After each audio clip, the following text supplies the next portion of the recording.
예루살렘에서의 마지막 일들을 기록하시고 있습니다. 한 여인이 향유 옥합을 깨서 예수님께 헌신하는 아름다운 모습도 있고, 또 믿었던 제자 가롯 유다가 배신하는 그러한 일도 한 성경 안에 기록되어 있습니다. 헌신과 배신 속에 우리는 베드로와 같은 제자를 또 만나게 됩니다. 베드로에 대한 내용을 마가복음 14장은 아주 상세하게 기록하고 있습니다. 제자가 배신하고 떠나간 안타까운 순간에도 예수님은 이제 십자가를 지시기 위해서 겟세마네 동산에 가셔서 간절히 기도하시고 본인의 삶을 십자가를 향하여 나아가기로 다짐하시면서 오후 예배에 말씀드릴 일어나 함께 가자 제자들을 격려하시면서 이제 십자가의 길을 가시게 됩니다. 그러한 순간 우리 예수님은 베드로의 부인하는 그러한 모습을 보게 되고 결국은 붙잡히는 그러한 모습을 성경은 자세하게 기록하고 있습니다. 어느 부분보다도 이 베드로의 실패, 이 베드로의 부인 내용을 복음서 전체가 상세하게 기록하고 있습니다.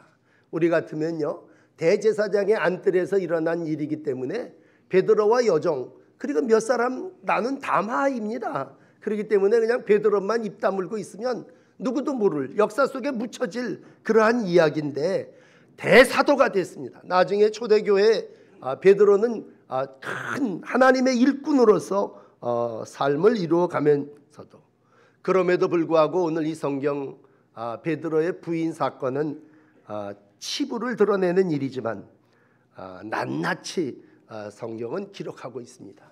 오늘 그 내용을 앞에 부분은 제가 좀 이야기식으로 여러분에게 정리를 해드리는 게 좋을 것 같습니다. 앞에 14장 27절서부터 보면 체포자기 전에 예수님 기도하셨고 제자들은 도망치게 됩니다. 예수님은 예언하십니다. 말씀을 하셨어요.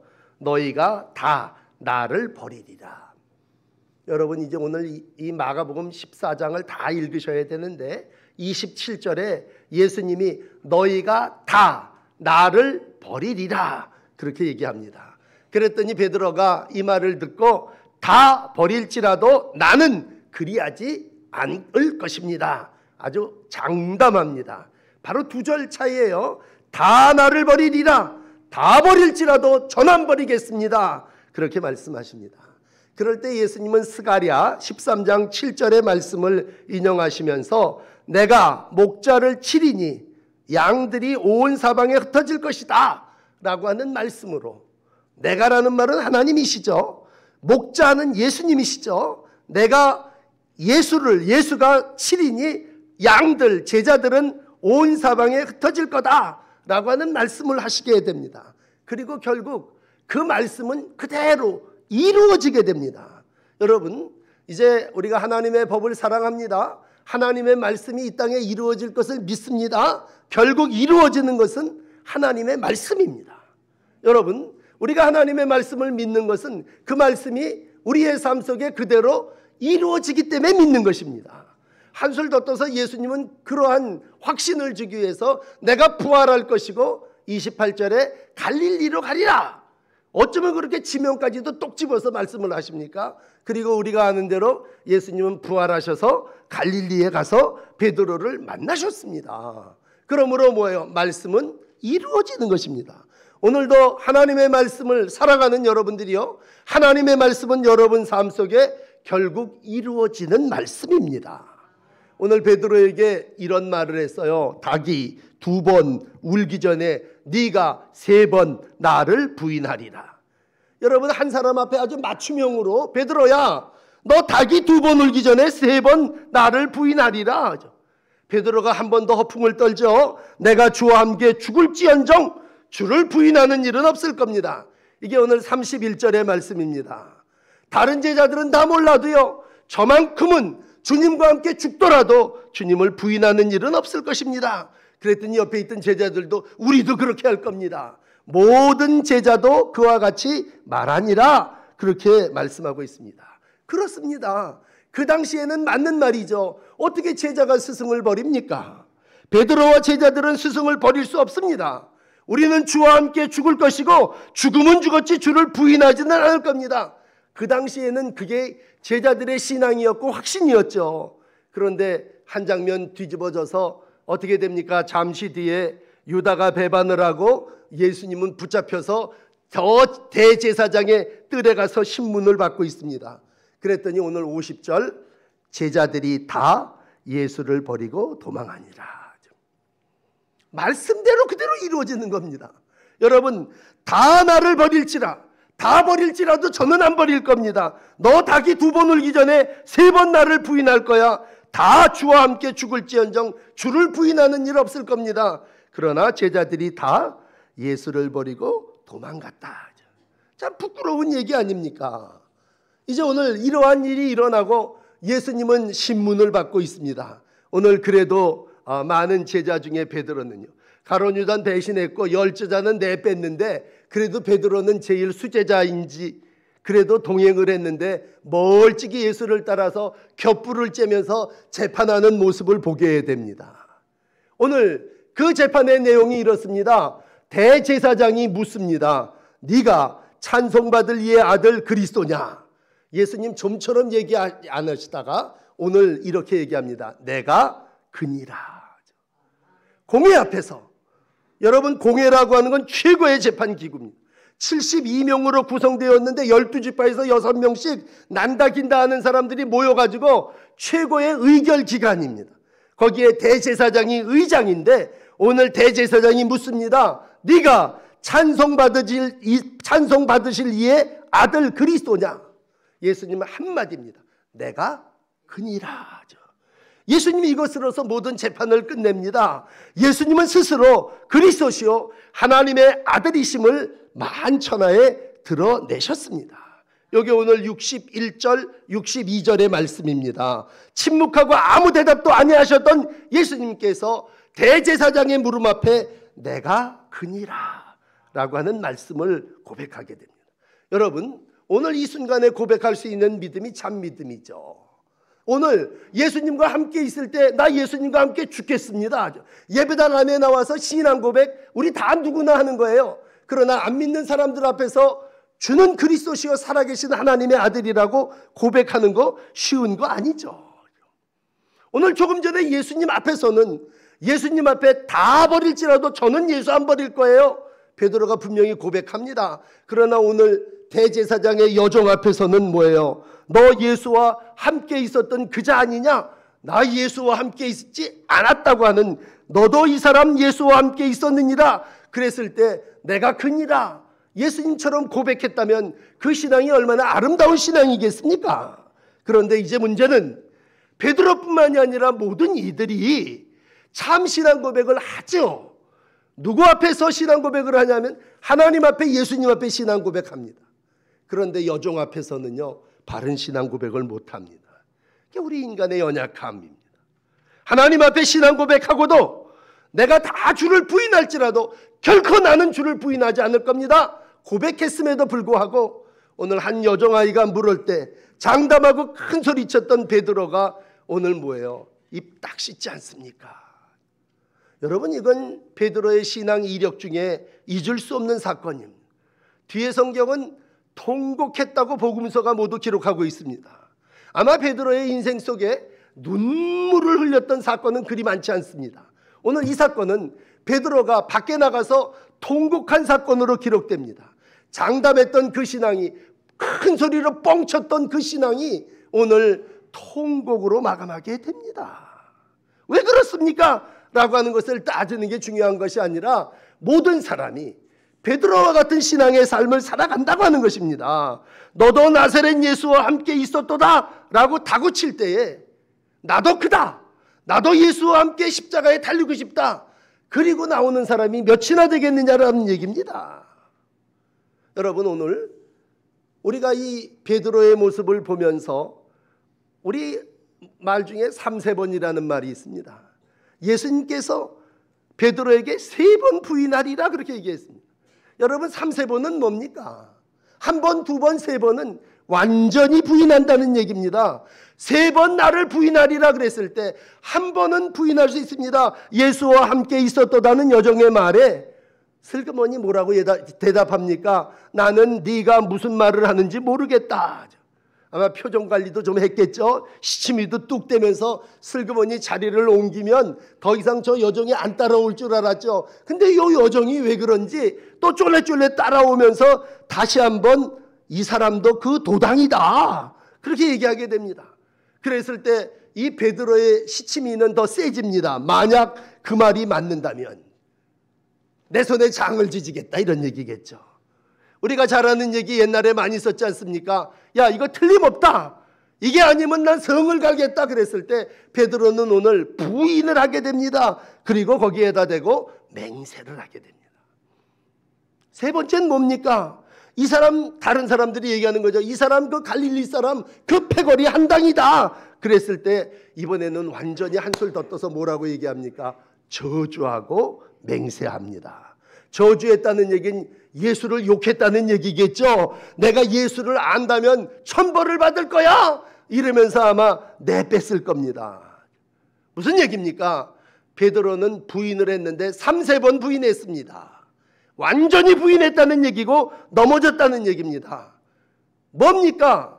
베드로가 역시 부패한 인간의 심성을 그대로 가지고 있다는 거 아닙니까?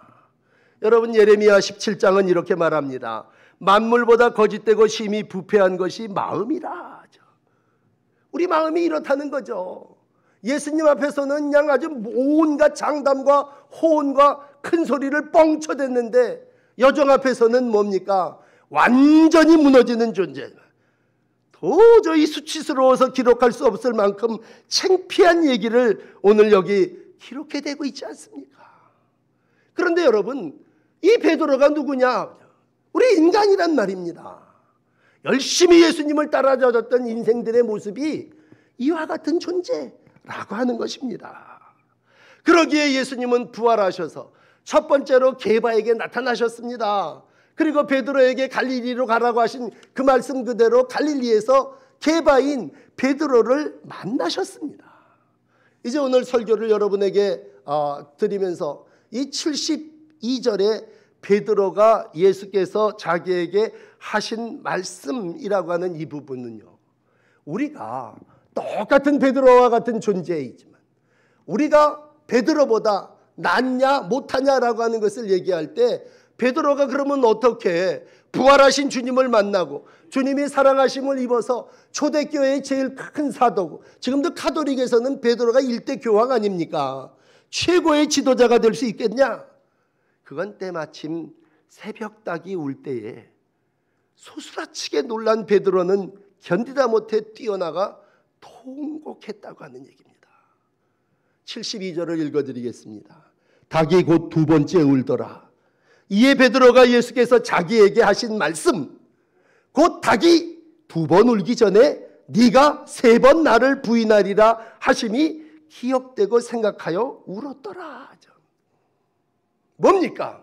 예수님께서 요 앞에 네가 나를 3번 부인하리라 라고 하는 말씀이 생각났다는 얘기입니다.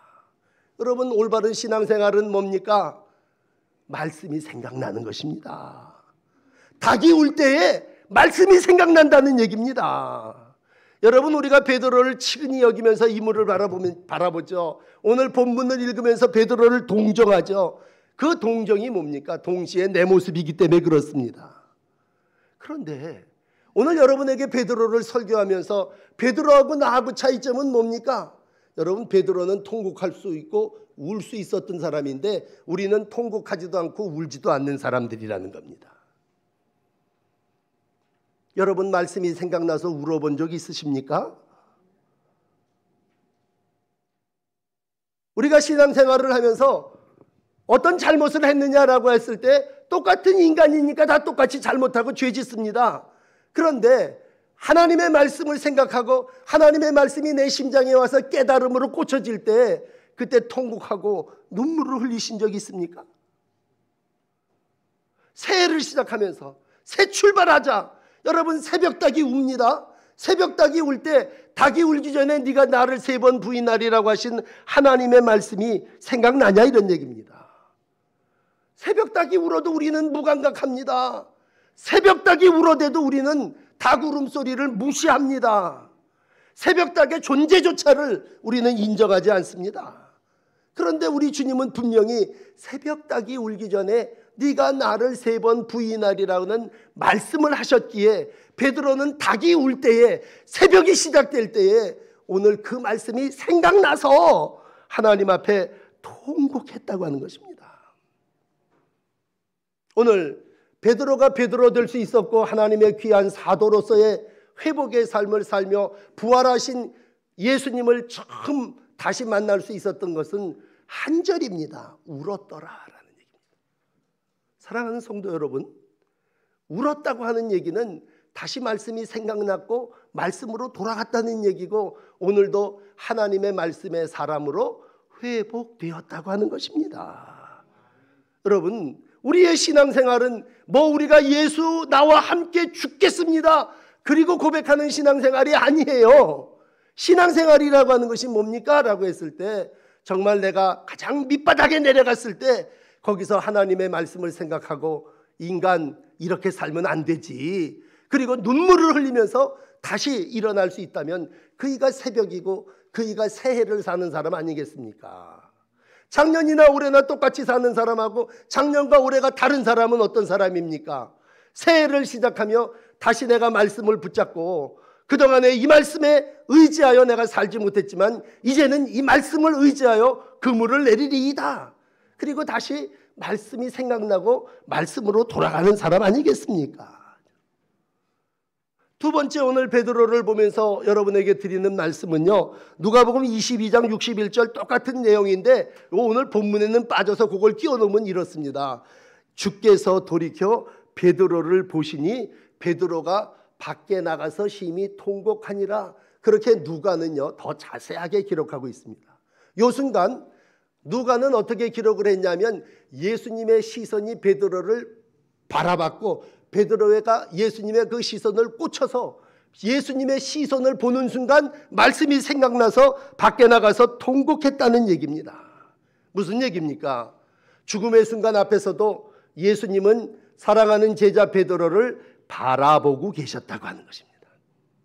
여종의 시선 앞에서는 눈총을 피해서 안뜰에서 바깥들로 내빼고 자꾸 여인의 시선을 피하기 위해서 도망치는 베드로였지만 오늘 예수님의 시선에서는 벗어날 수 없는 것이 인간입니다.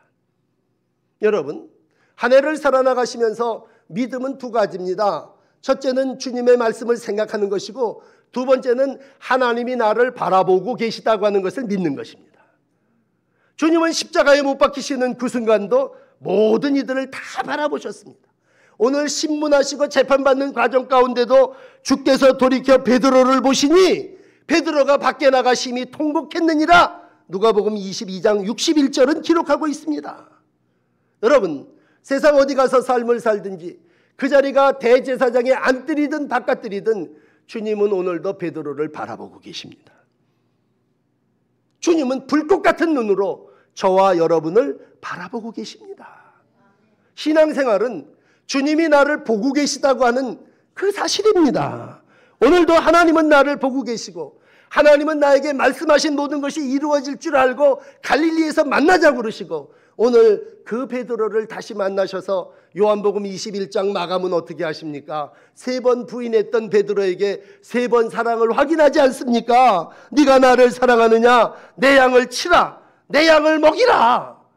오늘도 3번 부인이 완전한 부인이라면 3번 사랑을 확신하는 베드로를 통해서 완전한 회복으로 다시 한번 제자의 길을, 양을 치는 자의 삶을, 사명과 권위를 회복시켜 주신 분이 예수님이십니다. 오늘 여러분에게 마지막 예수님의 한 부분을 더 소개시켜 드립니다. 누가복음 22장 31절에 보면요, 요 말씀을 하시면서 예수님은 제자들을 향해서 기도하셨습니다. 참 놀라운 건요, 예수님은 바라만 보고 계신 게 아니라 보고 계시는 예수님은 베드로의 마음을 읽으셨습니다. 그리고 베드로가 실족하고 부인할 것을 아셨습니다. 그리고 하나님 앞에 기도하셨습니다. 제가 주보 맨 사이에서 끼워놨는데 누가복음 22장 31절을 읽어보겠습니다. 시몬아 시몬아 보라 사탄이 너를 밀가부르듯 하리. 그러나 내가 너를 위하여 네 믿음이 떨어지지 않기를 기도하였노니 너는 돌이킨 후에 내 형제를 굳게 하라. 여러분, 이 누가복음 22장 32절의 말씀에 베드로의 삶이 그대로 다 기록되어 있습니다. 시몬아 시몬아, 밀가 부르듯이 사단이 너를 시험해서 네가 3번 나를 부인하게 될 거야. 그러나 너는 믿음이 떨어지지 않기를 내가 기도했는데 네가 돌이킨 후에는 네가 가서 형제들을 굳게 하는 사명을 감당할 거야. 그렇게 예수님은 기도하셨습니다. 무슨 얘기입니까? 예수님은 베드로가 부인할 것도 아셨고 베드로가 회복될 것도 아시는 분이십니다. 너는 돌이켜 내 형제를 굳게 하라 말씀하시고 예수님은 그 기도가 이루어짐을 믿으셨습니다. 여러분, 당신은 붙잡히셨어요. 그렇지만 오늘도 예수님은 자기 몸을 살피시는 분이 아니라 예수님은 오늘도 사랑하는 베드로를 위해서 기도하십니다. 주님, 저를 붙잡아 주십시오. 주님, 저를 돌보아 주십시오. 신명기 11장 12절은 이런 말씀이 있어요. 하나님께서 돌보아 주시는 땅이라 연초부터 열마까지 내 하나님 여호와의 눈이 항상 그 위에 있다. 하나님은 오늘도 불꽃 같은 눈으로 새초부터 새말까지 우리를 바라보고 계시고 우리를 지켜보고 계시고 오늘도 우리의 삶을 회복시켜 주시는 분이십니다. 여러분, 베드로는 유별난 제자였기 때문에 그렇습니까? 아닙니다. 오늘도 주님은 모든 제자에게, 모든 성도에게 동일하신 분이십니다. 오늘도 주님은 말씀하십니다. 오늘도 주님은 바라보고 계십니다. 오늘도 주님은 우리를 위해서 기도하고 계십니다. 우리를 우리보다도 더 잘하시는 분이 예수님이셔요. 내가 어떻게 할 것인가, 내 삶이 어떻게 이루어질 것인가를 미리 다 예언하시고 이 14장 한 장에 다 들어있어요. 너 이렇게 할 거다. 그리고 본인은 붙잡히시면서도 오늘도 주님은 베드로를 다시 세우셔서 네가 다른 형제들을 굳게 할 것이라 말씀해 주시고 있습니다. 여러분, 우리가 새해를 시작하며 다시 한번 하나님의 놀라운 사랑에 감사합니다. 아버지의 사랑 크고 놀랍습니다. 베드로가 부인을 했다고 하는 얘기가 중요한 게 아니라 모든 걸 알고 계시는 하나님이 그럼에도 불구하고 베드로를 사랑하고 계시고 베드로를 회복시켜 주시고 베드로를 통해서 하나님의 나라를 이루어 가기를 원하십니다. 오늘도 나 이렇게 다운됐어요, 나 이렇게 부인했어요, 이제 나 소망 있겠습니까? 여러분, 소망이 있습니다. 왜? 하나님이 베드로를 다시 세우시고 굳게 하시며 귀한 사명을 감당하도록 하나님의 사랑으로 인도해 주시기 때문입니다. 여러분, 내가 완벽해서 하나님의 일을 합니까? 오늘도 부족하고 부인하고 말씀 따라 살지 못하고 기도한 대로 살지 못하지만 오늘도 하나님은 나에게 말씀하시고 하나님은 나를 바라보고 계시고 하나님은 나를 위해서 기도하고 계시기에 오늘도 우리의 삶이 반드시 하나님의 귀한 사명을 이루는 날들이 될 줄을 믿습니다. 여러분, 베드로가 어떠한 상황 가운데 있었느냐가 중요한 게 아니라 오늘 중요한 것은 하나님이 베드로를 사랑하고 계시다고 하는 것입니다. 오늘도 주님을 사랑합니다 고백할 때에 주의 사랑이 베드로를 회복시켰던 것처럼 저를, 여러분들을 회복시켜 주실 줄을 믿습니다. 오늘도 주님은 붙잡히시면서까지 당신의 제자를 품으시고 오늘도 사랑하게 해주시고 붙드십니다. 시편 37편 24절은 이렇게 마감합니다. 그가 넘어지나 아주 엎드려지지 아니함은 여호와께서 그의 손으로 붙드심이니라. 베드로를 붙드신 하나님이 새해를 시작하는 여러분 한 분 한 분을 붙들어 주실 줄 믿습니다. 기도하시겠습니다.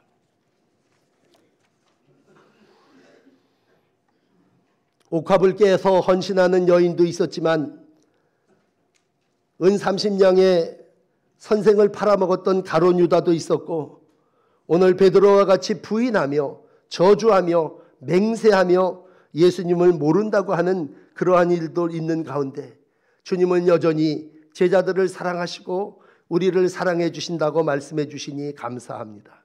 주님, 교회에 나와서 우리가 신앙 고백하고 시인하는데 삶의 자리에서 예수를 부인하는 어리석은 죄를 저질렀다면, 그것도 우리가 하찮은 여정 앞에서 나는 예수를 누군지 알지 못한다고 맹세까지 한 일이 있지만, 오늘도 주님은 그럼에도 불구하고 여전히 우리를 사랑해 주시고 우리와 함께 하시고 우리를 위해서 기도하고 계신다고 말씀해 주시니 감사합니다.